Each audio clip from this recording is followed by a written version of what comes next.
I hope you don't mind if I... The Elder Scrolls V Skyrim excelled in providing a vast array of different environments to explore.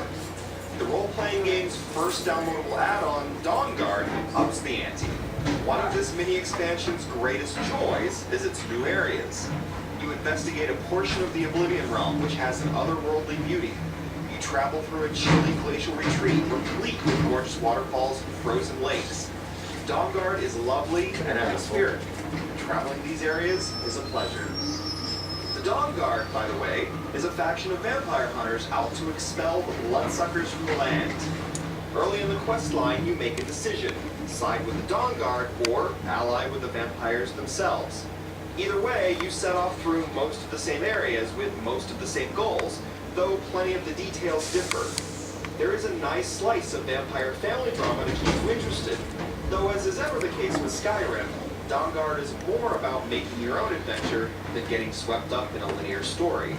Should you side with the vamps, you get one of the DLC's more intriguing features, morphing into a vampire lord. Oh my god. In this form, you can hover over the ground and fling magic at enemies, which sucks life from them and gives it to you. You have other abilities in this form too, such as a short-range teleport, in which you zoom forward in a flutter of bats.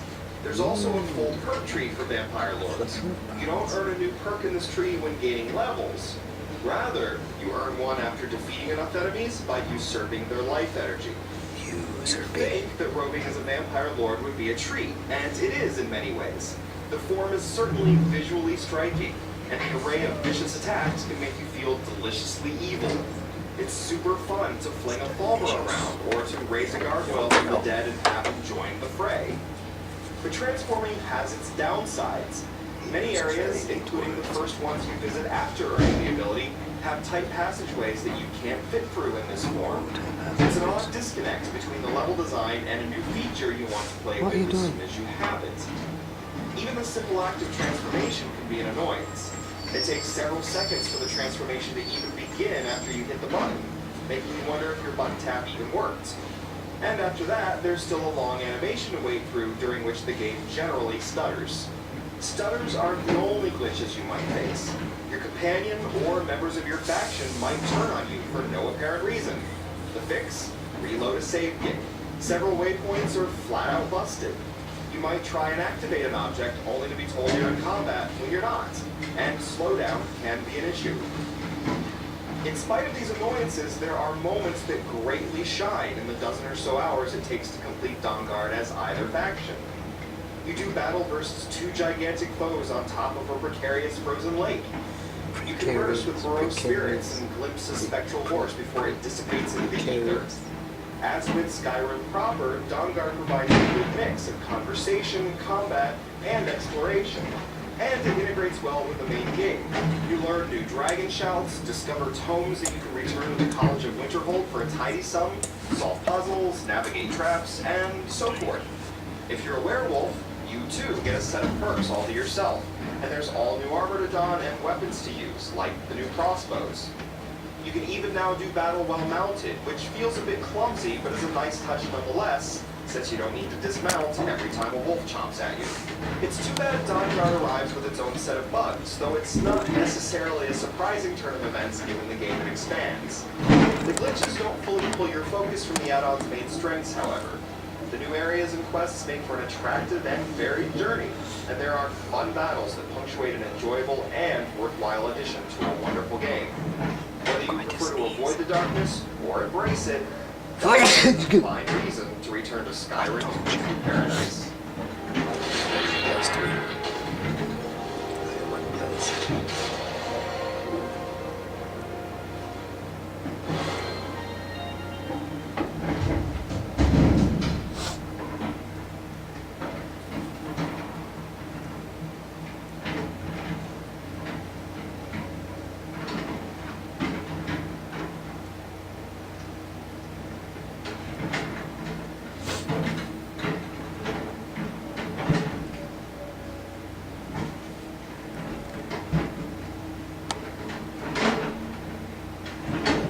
Did you ever watch me play Dragon Age?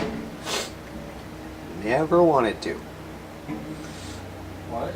I said I never wanted to. But did you? Yeah. you see the giant orcs? I believe so. There's a mod that puts them in Skyrim. It's really cool.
Started running when he was 6, and he didn't stop.